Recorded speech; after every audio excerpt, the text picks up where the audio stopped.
Hoje, nós escutamos um dos textos mais coerentes no tocante à fé, onde nosso Senhor Jesus Cristo chama a atenção dos apóstolos, não por palavras, mas chama a atenção dos apóstolos pelo seu poderio, pela sua presença onisciente, capaz de estar nos lugares mais estranhos, da forma mais imprevisível, totalmente fora da nossa capacidade, da nossa realidade humana. Olhem que hoje aqui nós vemos primeiro Deus que reza. Nosso Senhor vai ao monte sozinho para rezar. Eu já falei para vocês, mas eu não canso de dizer todas as vezes que esse texto nos volta na liturgia. Como é fascinante a gente ver que o Senhor, sendo Deus, rezou. E muitas vezes essa cena aqui nos causa um constrangimento tão grande, porque enquanto Deus reza, o Filho reza ao Pai, no Espírito Santo. As criaturas são incapazes, muitas vezes, de imitar do mesmo modo, do mesmo jeito. O Filho, que tem saudade do céu, o Filho que tem saudade do seu Pai, o Filho que na força do Espírito Santo, no amor do Espírito Santo, entra em total sintonia com o seu Pai. Que exemplo para nós, que somos preguiçosos para rezar, que somos autossuficientes, que queremos levar a nossa vida sem Deus, sem uma vida coerente de oração. E aqui nesse capítulo 14 do Evangelho de Mateus, nós vemos nosso Senhor aqui já nos chamando a atenção. Eu rezei, vocês rezem. Eu senti saudade do céu, sintam também. Só que é interessante porque os discípulos vão, sobem na barca e vão. E o Senhor fica. E de madrugada, na hora mais imprevisível, o Senhor vai ao encontro deles. Aqui, é claro, manifestando a sua glória. Eu gosto muito de ver nosso Senhor agindo assim com os apóstolos. Por quê?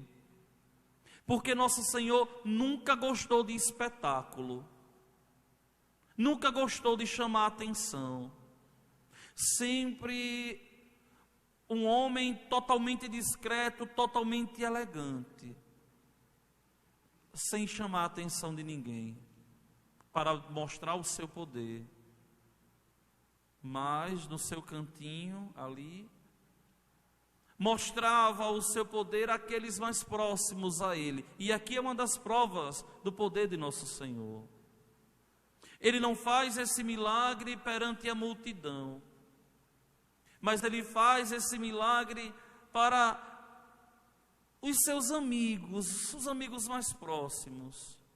Olhem a lógica de Deus como é diferente. Ele aqui mostra o seu poderio, o seu poder para os seus amigos. Isso aqui, minha gente, já é uma chamada de atenção para nós que devemos, na amizade com Deus, na proximidade com Deus, desfrutarmos do poderio de Deus. E só desfruta do poder de Deus quem é próximo a Deus, quem é amigo dele, quem de verdade aceitou o convite e se faz amigo. E não existe outra forma de usufruir desse poderio magnânimo, senão através da oração. É na oração que o homem é forte. É na intimidade com Cristo que o homem é forte. É nessa comunhão com o Senhor que o homem se vê gigante diante dos problemas, das dificuldades, das barreiras, das doenças, enfermidades e tribulações que a vida nos faz passar. Em Deus, o homem é uma potência. Com Deus, o homem de verdade tem poder. Ele desfruta esse poder. Ele vive de verdade gozando, usufruindo desse poder de Deus. E os apóstolos aqui, todos eles que viviam na proximidade com o Senhor, vão se espantar de ver aquela cena totalmente adversa, uma cena totalmente ímpar, estranha à natureza humana. Para eles não reconhecerem Jesus aqui daquela forma, nosso Senhor só podia estar como esteve na transfiguração, só podia estar como esteve depois da ressurreição, manifestando o seu corpo glorioso. É um fantasma, só pode ser um fantasma.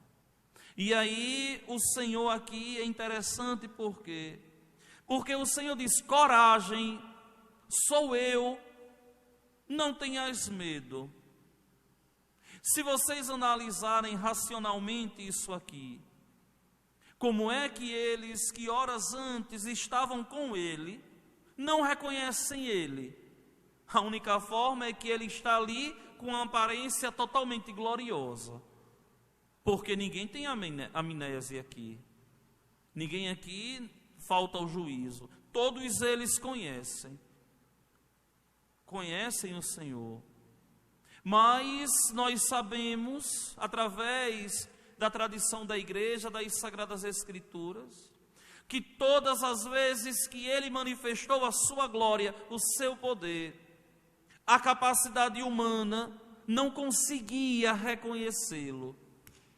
Até Madalena, que nós celebramos por esses dias, até Maria Madalena não vai reconhecer o Senhor. Os discípulos de Emaús não vão reconhecer o Senhor. Por quê? Porque ele está ali totalmente glorioso, totalmente na sua glória, daquela forma que a igreja apresenta nosso Senhor glorioso como o Pantocrator, que aparece no Apocalipse, glorioso. E eles não reconhecem a glória de Deus. E é interessante porque aqui o Senhor diz: coragem, sou eu. Ou seja, o nome de Deus ele aqui falou, sou eu. O tetragrama.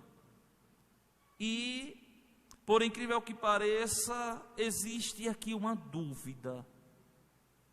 Existe aqui um receio, um medo da parte de Pedro. Senhor, se és tu, manda-me ao teu encontro caminhando sobre as águas. Era noite, de madrugada, escuro, tudo escuro, no meio do mar. E Pedro, que sabia nadar, é claro, se apavorou. É claro que Pedro aqui não se apavorou, simplesmente com a profundeza das águas. Porque em outro momento ele pula nas águas porque estava nu e não tem medo de se afogar. Ele aqui tem medo de tudo aquilo que ele está vivendo. Ele também vivendo o milagre, ele contemplando o milagre, e ele vendo ali o Senhor de uma forma totalmente diferente. Quando o vento bate, ele se desespera. Homem fraco de fé. Pediu, o Senhor concedeu, e ele temeu aquilo que ele pediu. Olha que coisa estranha, que disparidade, que dicotomia. Ele pede, o Senhor concede, e ele tem medo daquilo que ele está usufruindo quando ele recebe de Deus. E o Senhor diz: vem, Pedro, vem. Pedro vai, Pedro afunda e grita: socorre-me, Senhor. Senhor, salva-me. Minha gente, olha, quantas vezes Nós estamos assim como Pedro. Fazemos um pedido a Deus, Deus nos concede aquilo que nós queríamos, nós nos perdemos ali, começamos a afundar na vida e clamamos: Senhor, salva-me. E o Senhor, que é bondoso, nos ergue, nos levanta. Eu acho tão bonito porque Mateus, nós estamos aqui diante de um texto de alguém que viveu isso aqui. Não é um relato a posteriori, mas ele viveu isso aqui. Ele de verdade vivenciou isso aqui. E ele relatou aquilo que ele viu para a posteridade. E aqui Mateus coloca com toda a dignidade. Jesus logo estendeu a mão e segurou Pedro. E disse: homem fraco na fé, por que duvidaste? Meus queridos irmãos e minhas irmãs, essa pergunta que nosso Senhor aqui faz a Pedro, é uma pergunta que nosso Senhor faz a nós cristãos todas as vezes que nós fazemos uma prece e duvidamos da bondade de Deus. Quando nós muitas vezes tudo temos e duvidamos da ação de Deus. Quando nós tanto rezamos, mas muitas vezes rezamos com pouca fé e duvidamos da ação, do poder de Deus. E é preciso que nós católicos entendamos. Não é só pedir a Deus, é preciso ter fé que Ele é o Senhor. Olha, se existe uma coisa que eu não suporto ver em vocês, é quando alguém conversando comigo ou nas redes sociais coloca assim: é preciso ter pensamento positivo. Que pensamento positivo o quê? Que doidice é essa? Pensamento positivo não resolve nada, isso é pagão. O que nós devemos ter é fé em Deus, é depositar a nossa confiança em nosso Senhor. Nada de pensamento positivo. O seu pensamento positivo não tem poder nenhum, isso é pagão. O que nós devemos é depositar em Deus toda a nossa confiança e esperar em Deus. Só Ele tem poder. O poder pertence a Deus. E a sua justiça nunca falha. E ao encontro das suas ovelhas Ele sempre vem, porque é o bom pastor. Por quê? Muitas vezes nós vemos católicos batizados que caminham tão direitinho na igreja e não raciocinam, não pensam. O seu poder, o seu pensamento positivo não tem poder nenhum. Quem tem poder é nosso Senhor. O que nós devemos ter é fé, é confiança em Deus. Então aprendam, guardem no coração. Nada de pensamento positivo, fé em Deus. Fé em Jesus. Confiança na bondade de Deus que nunca nos abandona. E o Senhor, aqui, chama a atenção de Pedro. Os dois subiram na barca, o vento se acalmou, e todos eles que estavam na barca se prostraram diante dele, dizendo: verdadeiramente tu és o Filho de Deus. Aquela profissão que Pedro fez, agora os apóstolos todos fazem. Verdadeiramente, Senhor, tu és o Filho de Deus.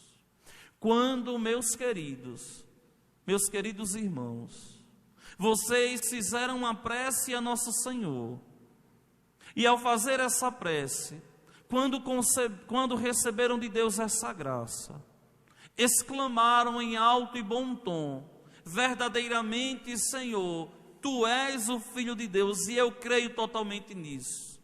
Porque eu contemplei a maravilha com os meus olhos, porque eu pedi ao Senhor o bom Deus, e o Senhor o bom Deus me concedeu.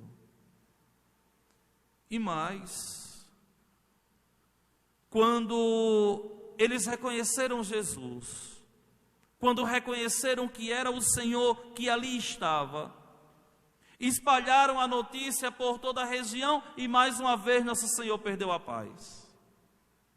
E pediram que os doentes pelo menos tocassem na barra de sua veste.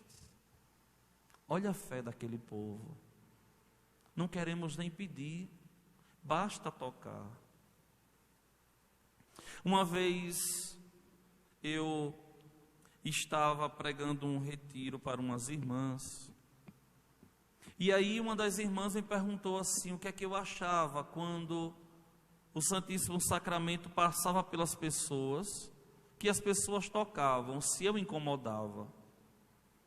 Eu respondi tranquilamente não, porque muitas vezes nós não sabemos pedir, mas o nosso toque remete a Jesus aquilo que nós queremos. E tantos foram curados só por terem tocado no Senhor. Tantos receberam graças e bênçãos.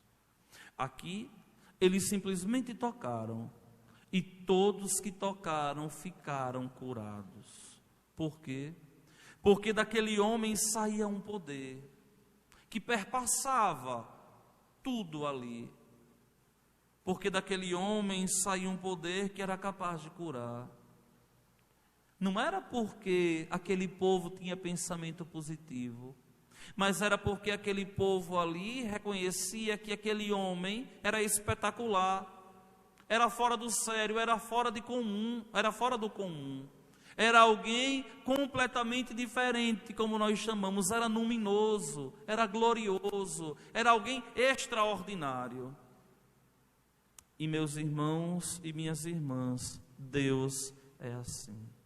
É preciso que nós cristãos tomemos posse da graça de Deus, e deixemos de ser cristãos muitas vezes tíbios na fé, mas sejamos homens e mulheres que depositam uma fé em nosso Senhor, uma fé que é capaz de curar, uma fé que é capaz de salvar, não por termos pensamentos positivos, mas por reconhecermos Jesus, como toda essa multidão aqui reconheceu, que Ele era verdadeiramente o Filho de Deus.